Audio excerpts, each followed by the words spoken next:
As the Israel-Hamas war continues, protests continue to flare up across the globe. People are gathering in thousands, calling for a ceasefire in Gaza.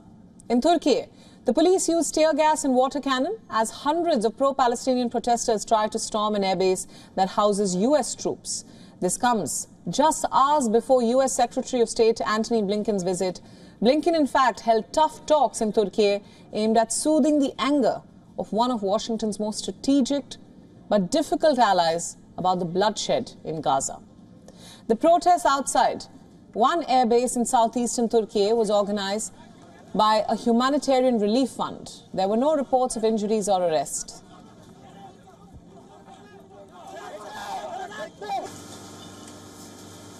Adana lies at a distance of about 410 kilometers from Syria. The Mediterranean coastal base is owned by Turkey, but used by the US Air Force and occasionally Britain's Royal Air Force, providing them with strategic access to large parts of the Middle East.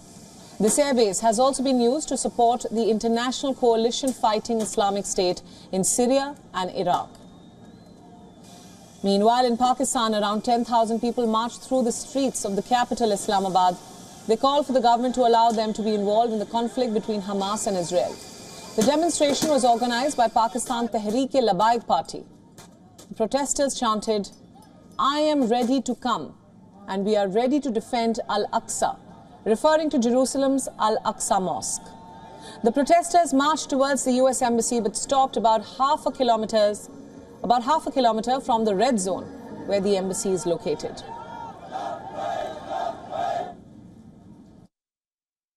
हुकूमत पाकिस्तान से हमने पहले भी कहा था, अब भी अगर आप इजाजत दें, अपनी फौज न भी ले, तो हम एक वक्त भी फलस्तीनियों की हिमायत में जाने के लिए, उनके साथ खड़े होकर उनकी हिमायत में लड़ने के लिए और उनके साथ मरने के लिए आप भी तैयार हैं। In Jordan, protesters gathered near the Israeli embassy in Amman to demonstrate against the latest war between Israel and Hamas and in support of Palestinian resistance. They also called on Arab leaders to open the Rafah crossing to help more Palestinians in Gaza obtain medicine, food, fuel and other basic needs.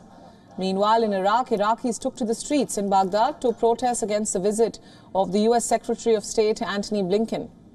Blinken made an unannounced stop in Baghdad on Sunday where he met with Iraqi leaders and toured the region amid spiraling tensions over Israel's war with Hamas.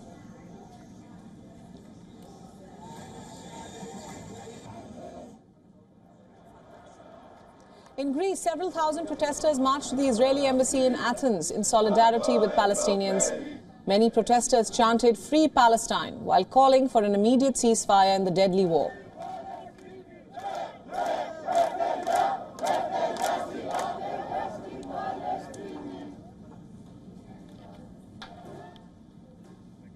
In France, thousands demonstrated in Paris to show solidarity for Palestinians and to demand a ceasefire in the fighting.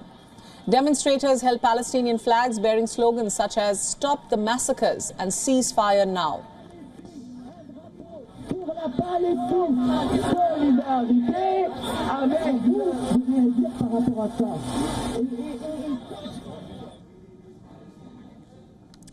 In Indonesia, thousands gathered in the nation's capital to show solidarity with the Palestinians and condemn Israel's actions. Participants stemming from various faith groups crowded in thousands at the National Monument in Jakarta, holding both Indonesian and Palestinian flags, shouting and singing in support of the Palestinian cause.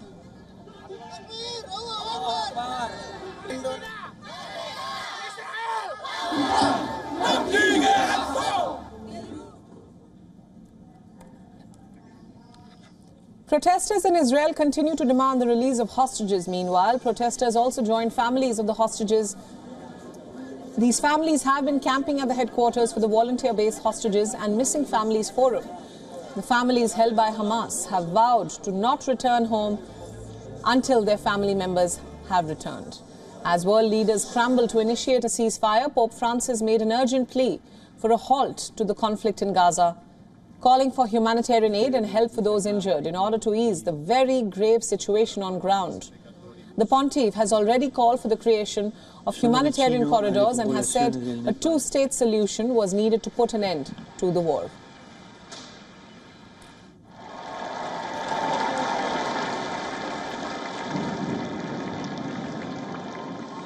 vi prego.